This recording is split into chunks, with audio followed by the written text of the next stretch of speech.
NCI ನ್ಯೂಸ್ಗೆ ಸ್ವಾಗತ. ನಾನು ನಿಮ್ಮ PH ನಾಯ್ಕೋಡಿ. ಹುಲಿಕ್ಯಾಳ್ ಗ್ರಾಮದಲ್ಲಿ ಕಾರುಣ್ಯ ಹಬ್ಬವನ್ನು ಅದ್ದೂರಿಯಾಗಿ ಜರುಗಿತು. ಊರಿನ ಹಿರಿಯರು ಹಾಗೂ ಸಿದ್ದನಗೌಡ ಊರಿನ ಜನರು ಸೇರಿಕೊಂಡು ಅದ್ದೂರಿಯಾಗಿ ಆಚರಿಸಲಾಯಿತು.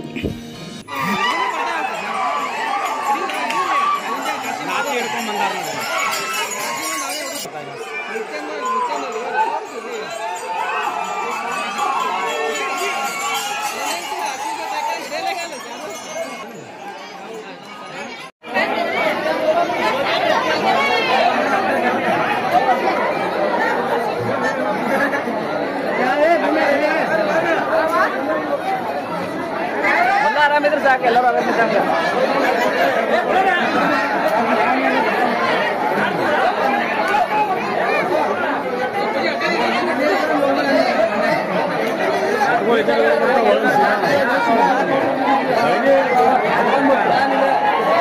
ಏ ಮಜ್ಜು